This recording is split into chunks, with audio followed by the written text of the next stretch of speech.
जय हिंद, नमस्कार साथियों। मैं आपके अपने यूट्यूब चैनल ज्ञान एकेडमी से आकाश शर्मा। साथियों, आज हम ज्योग्राफी की बात कर रहे हैं। हम ज्योग्राफी की लगातार चर्चा कर रहे हैं पीछे से ही।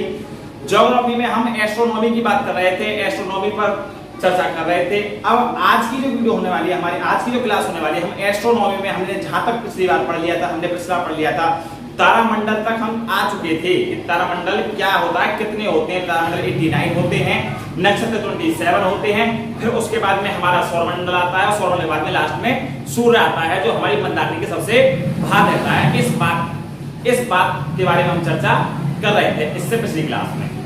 अब जो हम पढ़ने जाएंगे, हम तारामंडल को हमने आकाशगंगा को तो डीपली पढ़ लिया था, लेकिन उससे आगे हमें तारामंडल नक्षत्र ये जाने थे कि क्या कहते हैं, कहां पर होते हैं, लेकिन तारामंडल कितने होते हैं, कैसे होते हैं, क्या होते हैं, कुछ नहीं पढ़ाया था। तो हम आज की जो वीडियो होगी, हम तारामंडल से शुरू करेंगे, उसके बाद में हम नक्षत्र पर आएंगे और नक्षत्र के तुरंत बाद हम बिग बैंग थ्योरी और क्रंच, सुपर क्रंच को पढ़ेंगे आज। तो इस वीडियो में आप बहुत कुछ नया जानेंगे।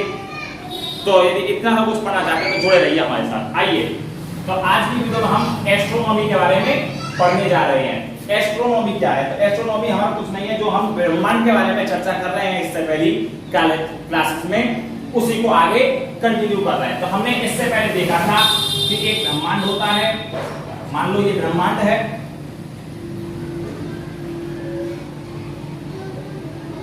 और ब्रह्मांड के अंदर हमने देखा था कि आकाशगंगा होती है। आकाशगंगा के अंदर तारामंडल होते हैं, तारामंडल के अंदर नक्षत्र होते हैं, फिर सौरमंडल आता है, और सबसे अंदर होता है सूर्य। तो इस सीरीज में ही कंटिन्यूअसली हम लगातार इन चीजों को पढ़ रहे हैं। तो सबसे बाहर जो होता है वो होता है ब्रह्मांड। फिर उसके बाद में आता है आकाशगंगा। हमारी आकाशगंगा का नाम मंदाकिनी है। आकाशगंगा के बाद में जो आता है वो आता है तारामंडल, और तारामंडल के जो बाद में आता है वो आते हैं नक्षत्र, और नक्षत्र के बाद में सौरमंडल,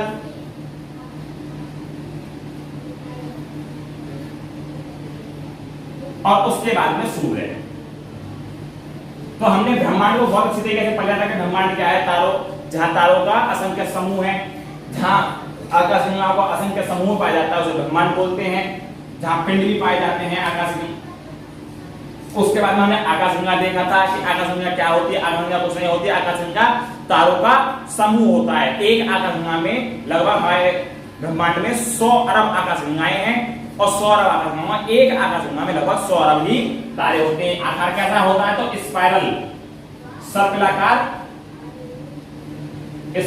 सर्पिलाकार आकार होता है इसका।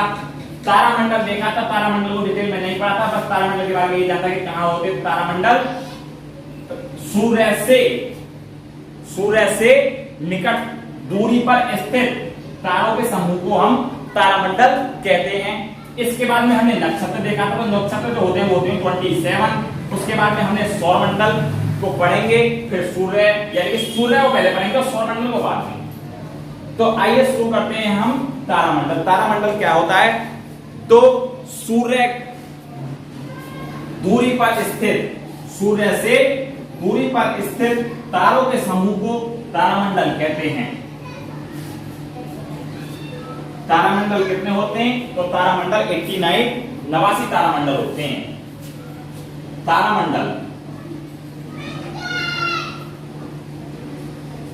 तारामंडल कितने होते हैं? तो 89 तारामंडल होते हैं। 89 तारामंडल कुल होते हैं हमारे। अच्छा, अब तारामंडल 89 तारामंडल को हम पढ़ेंगे नहीं, तो इसमें पढ़ना क्या क्या है? तो इसमें इंपोर्टेंट जो तारामंडल होते हैं उनके बारे में हम चर्चा करेंगे। तो सबसे पहले जो हम बात करेंगे वो करेंगे ध्रुव तारे के बारे में, जो बहुत ज्यादा प्रचलित है। ध्रुव तारा क्या होता है? तो ध्रुव तारा वो तारा है जो सबसे ज्यादा चमकीला तारा है।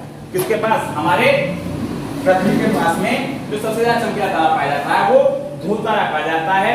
इसके ऊपर क्वेश्चन काफी बनते थे। इस समय इतना नहीं बनता है इसके ऊपर। आखिर ध्रुव तारा होता कहां है? तो मान लो ये हमारी पृथ्वी है और ये साउथ पोल और ये नॉर्थ पोल। तो जो तारामंडल का ध्रुव तारा होता है, वो जो ध्रुव तारा होता है वो बिल्कुल नॉर्थ में होता है। किसके? पृथ्वी के। तो ये मान लो ये तारा है, तारा सही से बना दे रहे हैं। तो जो तारा हमारे पृथ्वी के नॉर्थ में पाया जाता है और सबसे चमकीला होता है, उसे ध्रुव तारा कहते हैं। कहां पाया जाता है? तो ये पाया जाता है हमारी पृथ्वी के नॉर्थ में, यानी कि उत्तर दिशा में। यदि हमें रात में ध्रुव तारा देखना हो तो कहां देखेंगे? उत्तर दिशा में हम ध्रुव तारे को देखेंगे। तो कहां पाया जाता है ध्रुव तारा? उत्तर दिशा में पाया जाता है। और ये कैसा होता है? बहुत ज्यादा चमकीला तारा होता है। यदि रात में पहले क्या होता था, आज तो बहुत मॉडर्न हो गई है दुनिया, जब मॉडर्न नहीं थी तो उस रात में हम दिशा को देखने के लिए कि हम कौन सी दिशा की तरफ जा रहे हैं तो हम ध्रुव तारे को खोजते थे, क्योंकि ध्रुव तारा कहां होता था? उत्तर दिशा में होता था। जैसे हम एक मैग्नेट से नॉर्थ और साउथ पोल निकाल लेते हैं, उसी प्रकार से जब नॉर्थ और साउथ पोल पता चल जाएगा तो किसी भी दिशा की पता लगा सकते हैं। जब उत्तर दिशा से हमें ध्रुव तारे का पता लगता था, यानी ध्रुव तारे से उत्तर दिशा का पता लगता था, तो हम दिशाओं का पता लगा सकते थे। हमारे जो ध्रुव तारा होता है वो कहां होता है? उत्तर दिशा में पाया जाता है। किसके उत्तर दिशा में? तो पृथ्वी। क्यों हमेशा उत्तर दिशा में रहता है? क्योंकि पृथ्वी तो इसी के सापेक्ष घूम रही है, यानी कि रोटेट जो कर रही है पृथ्वी उत्तर दिशा से, और दक्षिण दिशा पोल जो है, और पोल के उत्तर दिशा में ही ध्रुव तारा पाया जाता है।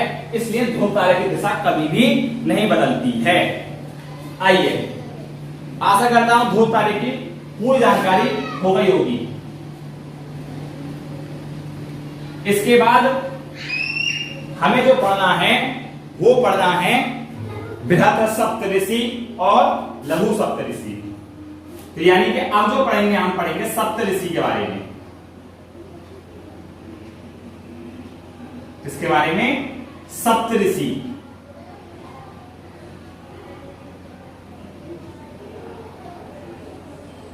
सप्तऋषि क्या होते हैं? तो सप्तऋषि दो होते हैं हमारे, एक होता है बृहद सप्तऋषि और एक होता है लघु सप्तऋषि। बृहद सप्तऋषि को इंग्लिश में बोलते हैं मेजर, और उसको लघु सप्तऋषि को बोलते हैं माइनर, यानी कि उर्सा मेजर और उर्सा माइनर। तो हम लघु सप्तऋषि को बोलते हैं उर्सा माइनर और बृहद सप्तऋषि को बोलते हैं उर्सा मेजर। तो बृहद सप्तऋषि नाम से क्लियर हो रहा है, बृहद का मतलब है बड़ा, यानी कि उर्सा मेजर।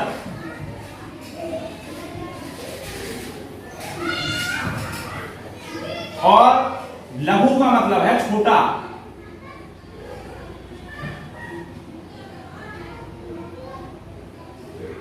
लघु का मतलब है छोटा, यानी कि लघु मतलब माइनर, तो उर्सा माइनर।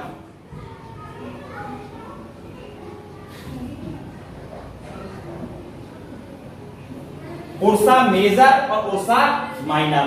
तो हमने ध्रुव तारे के बारे में बहुत अच्छे से पढ़ लिया। ध्रुव तारा कहां पाया जाता है? तो नॉर्थ पोल पर। ध्रुव तारा किसके नॉर्थ पोल पर? पृथ्वी के नॉर्थ पोल पर। कौन सा तारा सबसे चमकीला तारा है? ध्रुव तारा। अब जो पढ़ेंगे हम, जो अगला हमारा तारामंडल है वो है सप्तऋषि। और सप्तऋषि जो होते हैं हमारे कितने होते हैं? वो होते हैं दो, एक होता है लघु सप्तऋषि और एक होता है बृहद सप्तऋषि। बृहद सप्तऋषि का मतलब है जो बड़ा है और लघु का मतलब है जो छोटा है। तो जो सप्तऋषि छोटा है उसे बोलते हैं लघु सप्तऋषि और जो सप्तऋषि बड़ा है उसे बोलते हैं बृहद सप्तऋषि। सप्त का मतलब है सात और ऋषि का मतलब है तारे से है और कुछ नहीं है। तो उर्सा मेजर और उर्सा माइनर। तो आइए उर्सा मेजर और उर्सा माइनर को बहुत डिटेल में पढ़ते हैं। इसको एक तरफ लिख देते हैं तारामंडल।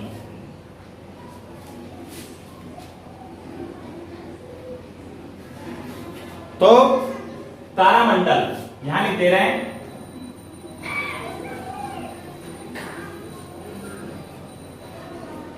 तारामंडल होते हैं हमारे 89। हम कौन कौन से पढ़ना है? हमने ध्रुव तारा पढ़ लिया है, ध्रुव तारा पहला। दूसरा पढ़ना है हम सप्तऋषि।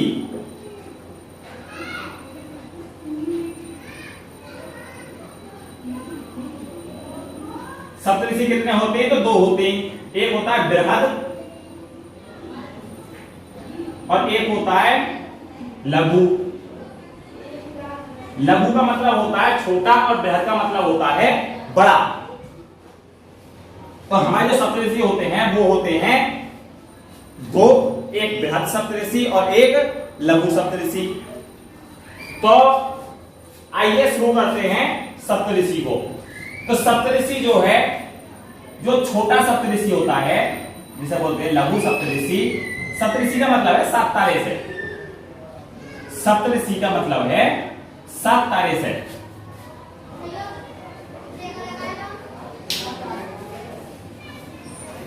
ये तो ऐसा होता है कुछ इसका आकार।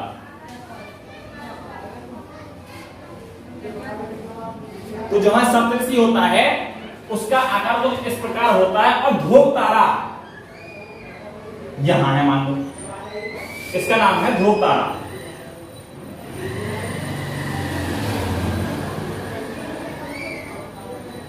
ध्रुव तारा। और ये है जो जिसके इस सप्तऋषि को बोलते हैं लघु सप्तऋषि।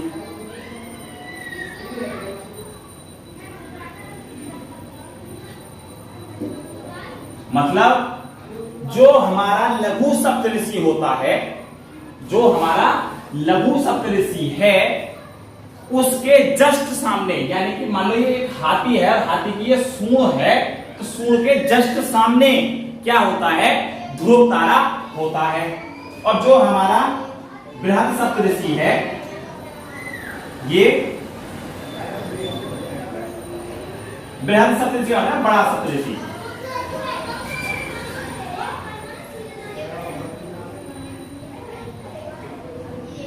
तो ये है सप्तऋषि और ये बृहद सप्तऋषि यानी बड़ा वाला। तारे कितने? तो 7। 1 2 3 4 5 6 7। आकार कैसा? चम्मच के जैसा।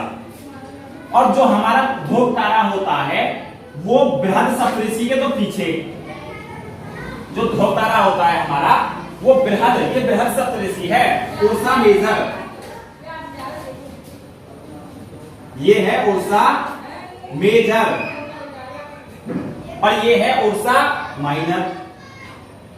तो उर्सा मेजर के सामने, उर्सा मेजर के पीछे और लघु सप्तऋषि उर्सा माइनर के आगे क्या होता है? हमारा ध्रुव तारा होता है। तो ध्रुव तारा located at the front of Ursa Minor and backward of the Ursa Major. तो ध्रुव तारा कहां होता है? तो लघु सप्तऋषि के जस्ट सामने और बृहद सप्तऋषि के बिल्कुल पीछे।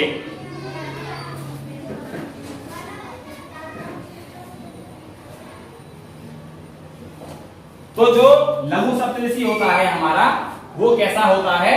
वो होता है छोटा, और बृहद सप्तऋषि जो होता है वो होता है बड़ा। सप्तऋषि का मतलब है 7 तारों का समूह। जो तारामंडल होता है उसमें कितने तारे होते हैं? सप्तऋषि में 7 तारे होते हैं। आइए तो इसकी सप्तऋषि के बारे में पता चल गया पूरी तरीके से। जो उर्सा मेजर होता है, बृहद सप्तऋषि होता है, उसके पीछे होता है ध्रुव तारा और लघु सप्तऋषि के सामने होता है ध्रुव तारा।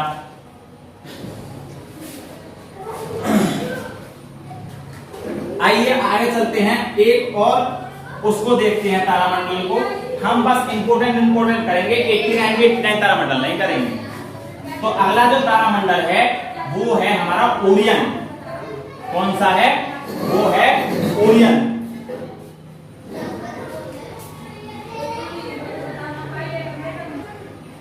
तो अब जो तारामंडल है वो है ओरियन। अब थर्ड तारामंडल कर रहे हैं हम ओरियन। ओरियन को हम हंटर स्टार के नाम से जानते हैं क्योंकि इसका जो आकार होता है वो कैसा होता है? शिकारी जैसा। ओरियन,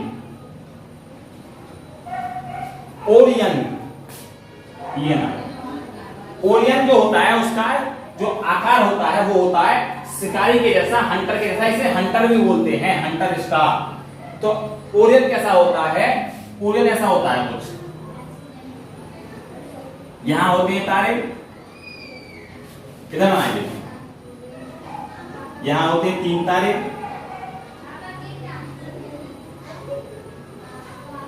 ये होते हैं 2, और यहां होते हैं बहुत सारे, बहुत ज्यादा तारे।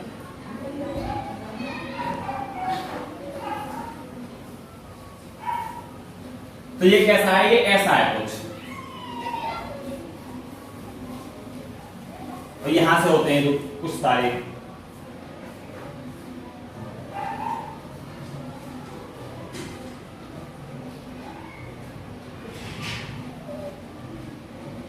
ऐसा, और ये जोड़ दिया इसमें।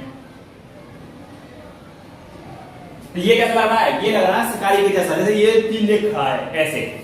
तो ये से बोलते हैं हंटर, ओरियन, जिसका नाम है ओरियन, और इसे क्या बोलते हैं? हंटर स्टार के नाम से भी जानते हैं। तो पूछा जाएगा शिकारी की आकृति वाला तारामंडल कौन सा होता है? तो शिकारी की आकृति वाला जो तारामंडल है उसका नाम है ओरियन। तो हमारे ये हो गए इंपोर्टेंट तारामंडल जो हमें पढ़ने थे। इसके बाद में हमने जो तारामंडल पढ़े हैं वो पढ़े हैं ध्रुव तारा, सप्तऋषि, सप्तऋषि 2 होते हैं, बृहद सप्तऋषि, लघु सप्तऋषि, और थर्ड पढ़ा है ओरियन। यदि पूछा जाए कि ओरियन की आकृति कैसी होती है, तो ओरियन की आकृति होती है शिकारी के जैसी, ऐसी, जैसे क्या खा लेकर, तीर खा लेके।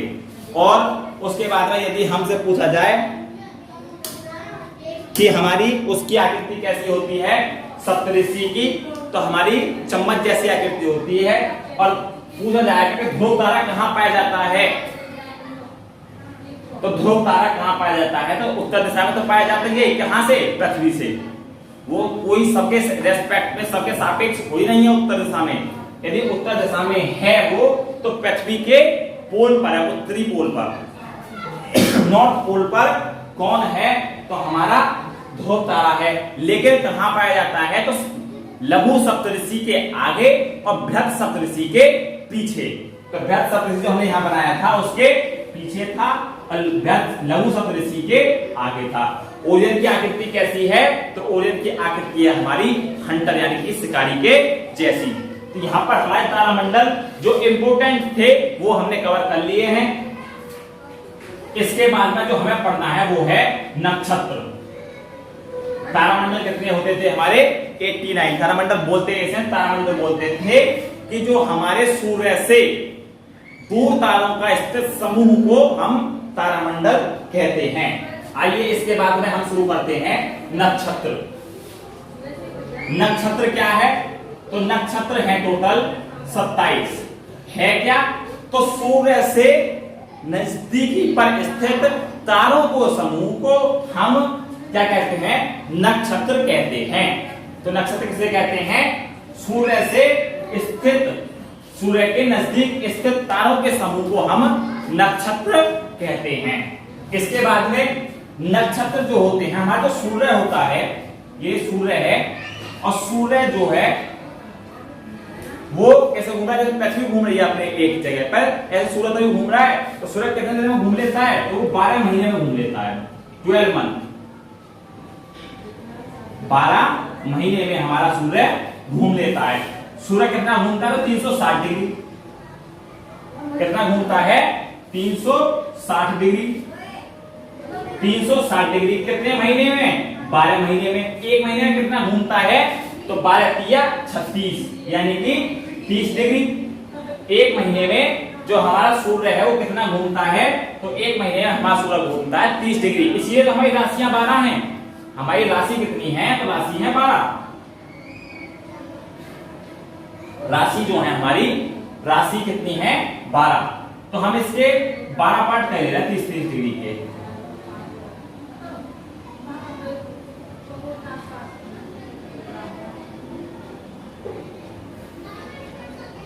कितना होगा? 1 2 3 4 5 6 7 8 9 10 ये हो गए हमारे 12 पार्ट 360 डिग्री के। तो हमारे 360 डिग्री के 12 पार्ट हो गए। तो ये कितने कितने डिग्री का है? 30 डिग्री का एक है। हमारी राशि जो है, हमारा जो सूर्य है वो एक महीने में 30 डिग्री घूमता है, इसलिए हमारी राशि कितनी है? 12, क्योंकि 12 महीने में घूम लेता है पूरा।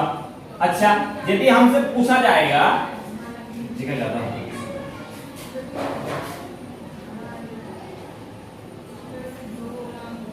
अब सही है, तो 30 डिग्री हमारा सूर्य जो है घूमता है एक महीने में। हमसे पूछा जाएगा कि हमारी नक्षत्र कितने हैं, तो नक्षत्र हैं हमारे 27। हमारे नक्षत्र कितने हैं? 27। और यदि हम एक राशि में देखें कितने नक्षत्र आते हैं, तो एक राशि में हमने जब किससे 12 से भाग दिया तो आया 2.25। यानी कि हमारी एक राशि के अंदर जो नक्षत्र आएंगे टोटल, वो आएंगे 2.25। 1, 2 और 1 का थोड़ा सा पार्ट, मान लो ये वाला। हमारे 2.25 नक्षत्र किसमें आते हैं? एक राशि में आते हैं। इसका मतलब कि यदि हमारा एक राशि में ही 2 बच्चे पैदा हुए, मान लो 2 लड़के जन्म लिया 2 लड़कों ने एक ही राशि में, तो उनके नक्षत्र सेम होंगे? तो नहीं, उसके नक्षत्र सेम नहीं हो सकते। क्योंकि हो सकता है जो पहला हमारे बच्चे का जन्म हुआ है वो किसमें हुआ है? इस नक्षत्र में हुआ है, और दूसरा जो हुआ है वो इस नक्षत्र में हुआ है। एक महीने में भी एक राशि में पैदा हुए, एक राशि में जन्म लिए 2 बच्चों की राशि यदि सेम होगी तो नक्षत्र सेम नहीं हो सकते। पॉसिबिलिटी ऐसा नहीं है कि 100% नक्षत्र जो होंगे सेम होंगे। तो हमारे नक्षत्र कितने हैं? 27, और राशि कितनी है? 12। 360 डिग्री सूर्य घूमता है एक महीने में, यानी कि 30 डिग्री एक महीने में घूमता है, टोटल 360 घूमता है। और हमारी जो एक राशि के अंदर नक्षत्र आते हैं वो 2.25 नक्षत्र आते हैं। अलग अलग राशियों में जन्म लिए बच्चे का भी नक्षत्र सेम हो सकते हैं, क्योंकि 2.25 वाली में हो सकता है इसमें लिया हो एक में, और फिर इसमें लिया, राशि चेंज हो गई लेकिन नक्षत्र सेम रहा। नक्षत्र सेम रहा लेकिन राशि चेंज हो गई। तो नक्षत्र हमारे 27 होते हैं। ये सारी जो बातें हैं ये एस्ट्रोलॉजी की हैं, हम लेकिन इतनी चर्चा नहीं करेंगे इसमें, क्योंकि ये खगोल शास्त्री वाली बात हो जाएगी, वो उसकी बात हो जाएगी, ज्योतिष वाली। हमें अपने नॉलेज की चीज पढ़नी है बस। आइए इससे आगे, अब हम देख रहे थे, अब तक हमने सारा कुछ देखा कि आकाश गंगा क्या होती है, ब्रह्मांड क्या होता है सबसे पहले, फिर आकाश गंगा देखी, आकाश गंगा क्या होती है, तारों के समूह को, असंख्य तारों के समूह को आकाश गंगा कहते हैं। फिर आकाश गंगा के बाद में हमने देखा क्लस्टर क्या होता है, सुपर क्लस्टर। 3 आकाश गंगाओं के समूह को सुपर क्लस्टर कहते हैं। सुपर क्लस्टर में हमने अपनी वाली देखा कि हमारे जो सुपर क्लस्टर है हमारी, उसका नाम क्या है, तो हमारी जो आकाश गंगा है उसका नाम है मंदाकिनी। और मंदाकिनी के बाद में जो हमारी मंदाकिनी के सबसे नजदीकी आकाश गंगा का नाम है देवयानी। और सेकंड जो सबसे हमारी जो सुपर क्लस्टर में है, जो सेकंड सबसे नजदीक आकाश गंगा है उसका नाम है NGC 33। NGC 33 मान लो जो सुपर क्लस्टर है ये हमने बताया था, इसमें 3 आकाश गंगाएं हैं। तो हमारी का नाम है मिल्की वे, यानी कि दुग्ध मेखला।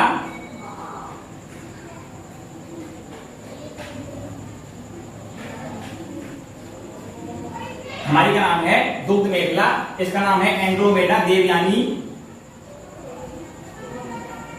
और तीसरी जो है उसका नाम है NGC 33। तो हमारी जो सुपर क्लस्टर है उसमें हमारी आकाश का नाम दुग्ध मेखला यानी कि मिल्की वे, उसके बाद में NGC 33 हमारी सेकंड सबसे नजदीकी, और इसका देवयानी एंड्रोमेडा इसका नाम है, जो सुपर क्लस्टर के अंदर सेकंड सबसे नजदीकी है। जो हम आगे पढ़ेंगे अब, तो हमने देखा कि मिल्की वे, NGC 33 और देवयानी जो है हमारी क्या है, इसको दुग्ध मेखला भी बोलते हैं। अपनी वाली का, अपनी आकाशगंगा का एक अलग नाम है जिसका नाम है दुग्ध मेखला मिल्की वे। तो इससे आगे जो हम पढ़ेंगे, यानी कि ये तो हमने पिछला पढ़ा था सारा, और इसके बाद में हमने देखा था कि हमारे तारामंडल होते हैं, फिर हमने देखा था कि हमारे क्या होते हैं,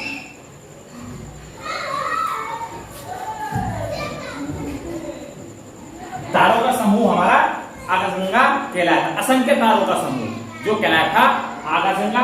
उसके बाद में हम आकाशगंगा के बाद में पहुंचे थे किस पर, तारामंडल पर, नक्षत्र पर। हमने देखा था सूर्य जो है कहाँ रहता है, तो सूर्य हमारे सबसे आउट में रहता है, सबसे आउट में नहीं मतलब थोड़ा सा आउट में ही रहता है, किसके, मंदाकिनी के, जो हमारी मंदाकिनी है, जो हमारी आकाशगंगा है उसके सबसे भारी छोर पर।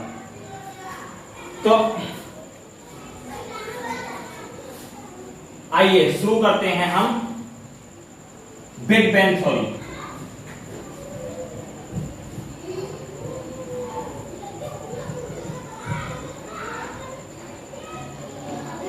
बिग बैंग थ्योरी क्या है? तो बिग बैंग थ्योरी हमारी जो दी थी वो एक पादरी थे जिनका नाम था जॉर्ज लेमन तेरे। एक पादरी थे हमारे जिनका नाम था जॉर्ज लेमन तेरे, क्रिश्चियन थे। उनका जो जॉर्ज लेमन तेरे थे, उन्होंने कहा था बिग बैंग थ्योरी के बारे में, उन्होंने क्या कहा था कि हमारे ये जो ब्रह्मांड है, जो आकाशगंगाएं हैं, तारे हैं इतने असंख्य, इनका निर्माण कैसे हुआ है? इनका निर्माण हुआ है कि क्या था, बहुत ज्यादा हाई डेंसिटी,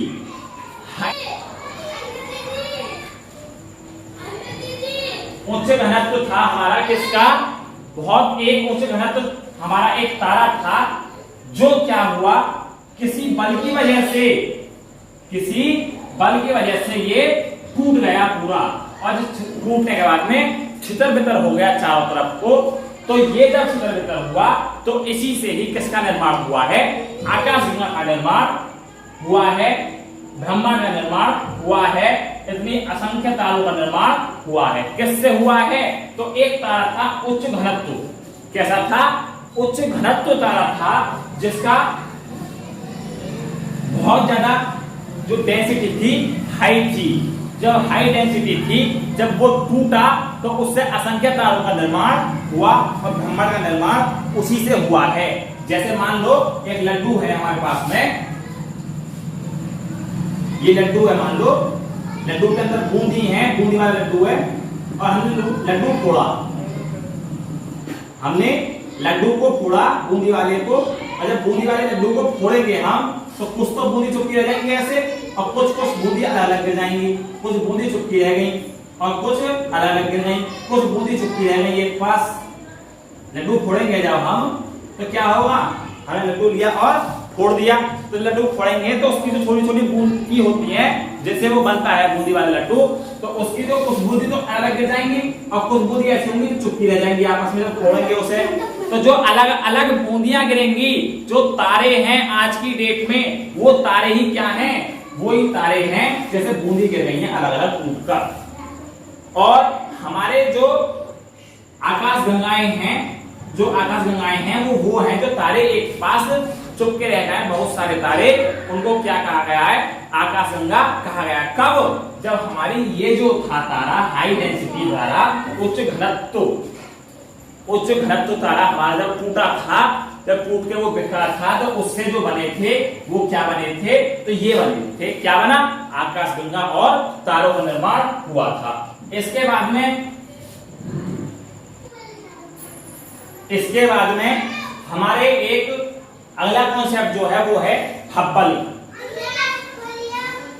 हब्बल जो थे वो थे कि उन्होंने कहा था कि उन्होंने एक दूरबीन का निर्माण करा था, उन्होंने एक टेलीस्कोप दूरदर्शी का निर्माण करा था, और दूरदर्शी से देखकर बताया था कि जो ये तारा टूटा है, ये जो बात चली है 15 मिलियन वर्ष पुरानी है, 15 मिलियन वर्ष, 15 मिलियन ईयर्स हो चुके हैं। 15 मिलियन ईयर पहले बिग बैंग थ्योरी ने जो बताया, जो 15 मिलियन पहले हुआ था, 15 मिलियन साल पहले उन्होंने बताया था, हब्बल ने जो टेलीस्कोप का निर्माण, इन्होंने दूरदर्शी का निर्माण करा था, उसके जरिए बताया था कि ये जो तारा टूटा है आपस में, ये तारा टूटा है एक तितर हो गया लड्डू की तरह है।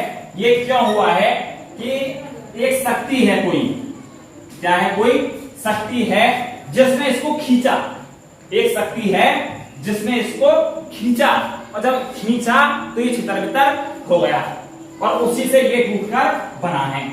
और ये जो लगातार तारे हैं आज की डेट में, जो तारे ये हैं बिग बैंग थ्योरी उसके हब्बल के अकॉर्डिंग, हब्बल ने कहा कि जो तारे हैं हमारे, इनके बीच की जो दूरी है अब भी लगातार बढ़ रही है, डिस्टेंस बढ़ रही है, जो दूरी है हमारी अब भी बढ़ रही है आज भी।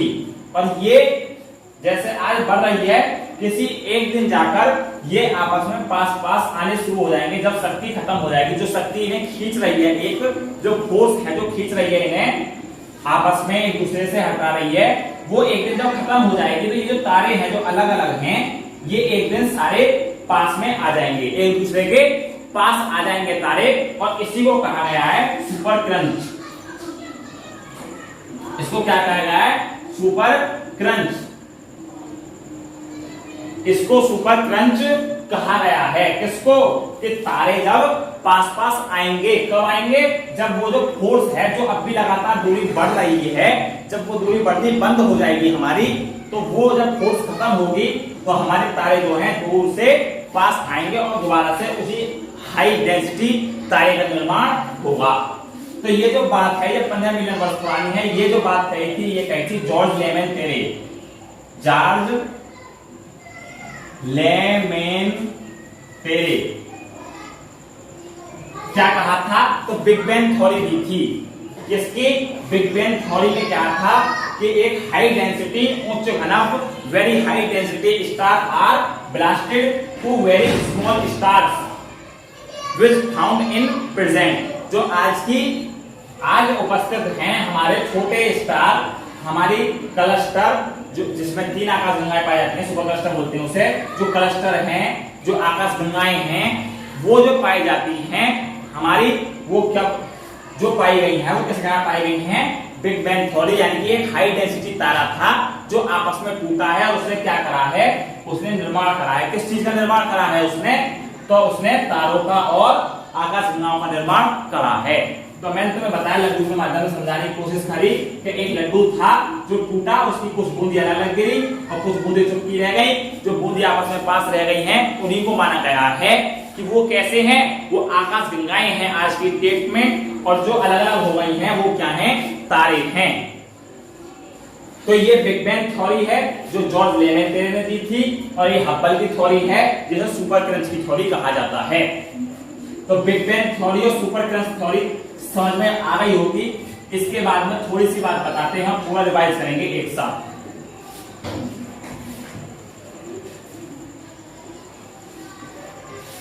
इसके बाद में हमारा एक पूछा जाता है बल्ज।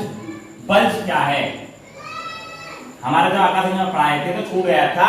तो बल्ज क्या है? तो बल्ज जो हमारी आकाश गंगा होती है, हमने आकाश गंगा पढ़ा था, आकाश गंगा की फॉर्म कैसे होते हैं? तो सर्पिलाकार आकार में पाई जाती है, जिसे स्पाइरल कहते हैं, मकड़ी के जाले की तरह ऐसी पाई जाती है। तो पूछा जाता है कि बल्ज क्या है? तो बल्ज कुछ नहीं है। बल्ज का मतलब है कि आकाश गंगा के अंदर की तरफ, आकाश गंगा के भीतर की तरफ, अंदर की तरफ बहुत ज्यादा तारे पास पास होते हैं, हाई डेंसिटी होती है, और जब तारे बूढ़े हो जाते हैं, जब पुराने हो जाते हैं, तो वो अंदर की तरफ चले जाते हैं। तो जो अंदर की तरफ तारे पास पास पाए जाते हैं, हाई डेंसिटी तारे पाए जाते हैं। काला जो वो होता है, ब्लैक होल जो होता है, वो भी कहां पाया जाता है? हमारे अंदर पाया जाता है। तो जो अंदर तारे पाए जाते हैं बहुत पास पास, उससे बोलते हैं बल्ज। क्या बोलते हैं? बल्ज। और बल्ज जो होता है वो कहां पाए जाते हैं तारे? वो हमारे आकाश गंगा के मिड में पाए जाते हैं, बिल्कुल बीच में पाए जाते हैं। इसके बाद में एक और चीज पूछी जाती है, व्हाइट होल।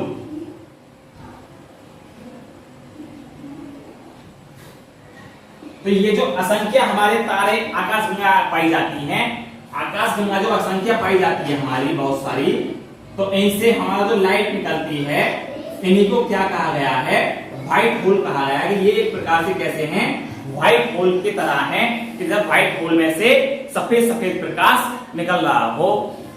तो ये हमारा थ्योरी खत्म होती है यहाँ पर। अब जो हम आगे चर्चा करेंगे वो करेंगे सौर मंडल की। और सौर मंडल तो हमारा यहाँ पर आज की चर्चा खत्म होती है। अगले क्लास से हम किसको पढ़ेंगे, सौर मंडल को पढ़ना शुरू करेंगे, सौर मंडल की जानकारी करेंगे, सौर मंडल को अच्छी तरीके से पढ़ेंगे और जो है टेंशन लेगी हर किसी कंपटीशन के एग्जाम को क्रैक करेगी। हमारी ज्योग्राफी जो है वो काफी हम अच्छे लेवल से पढ़ रहे हैं, ऐसा नहीं है कि बहुत छोटा लेवल हो, ठीक लेवल है, अच्छा लेवल है। और अगली लेक्चर से हम, अगली क्लास से हम सौर मंडल आगे पढ़ेंगे। तो पढ़ाई करते रहें। All the very best.